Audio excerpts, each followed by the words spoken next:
Today, Fez is the hot new game on the block, even though nobody knows how to beat it yet. This is CheckPoint.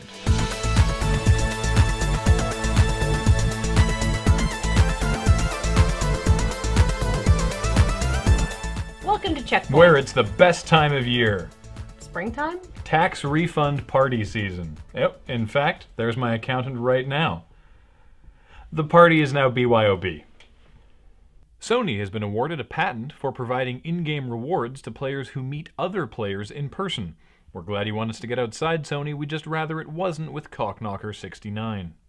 Artist Tyler D'Angelo has created a version of the classic arcade game Frogger that generates its cards out of real-time traffic data from New York's Fifth Avenue. Just in case the original wasn't difficult enough, now you can contend with New York cabbies. Presumably, the alligators have been replaced with tourists asking you to take their photo in front of the Apple Store. When has gamification gone too far? Well, let us tell you about Jumla, the video game creation system that lets users either build fully 3D games from scratch or modify existing template games. As users design their games, they earn Jumla Spark, an in-app currency with which you can buy things like additional character models and construction tools from the in-app store. I'm sorry, did you want to make a game? You have to play a game to do it. This is like Photoshop not including the clone tool until you've successfully resized 10 images.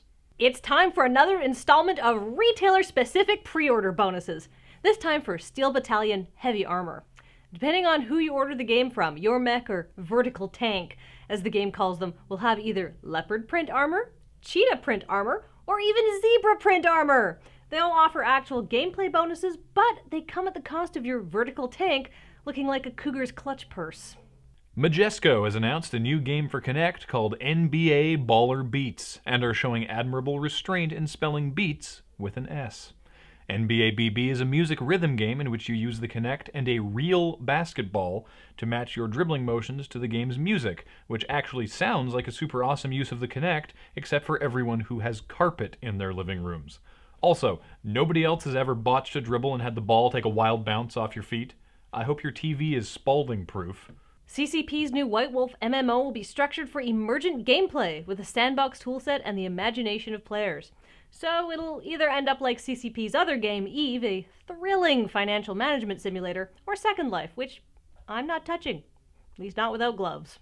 1,000 people applied for 6 open positions at Peter Molyneux's new game studio, 22 Cans. Given Molyneux's history of promising things that never materialize, you better make sure the studio exists before you quit your current jobs. Award-winning indie game Fezzes has finally been released, and everyone is now discovering that the game is full of what experts call cryptic shit. If you run the soundtrack through a spectrograph, you see secret pictures. The final puzzle hasn't even been solved through proper means. Sure, the solution's been leaked, but even with the solution, nobody has been able to reverse engineer how you're actually supposed to get the solution from within the game. Phil Fish has clearly resolved the problem of 3 years to make a game, 3 hours to beat it. He spent 5 years making the game, and by God, it's going to take you 5 years to see it through. Good point, Kathleen. Fez is a great game. Where did you get that Fez? Well, not from Canadian auteur game developer Phil Fish, if that's what you're suggesting, and how dare you? Are you doing some sort of weird viral marketing thing for Fez? No. Is that what you would say if you were doing a weird viral marketing thing for Fez but wanted to deny it? I plead the fifth.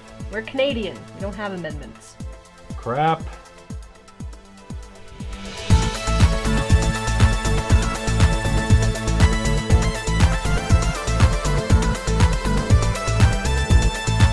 Coming up, GameStop has increased their in-store selection of digital download games.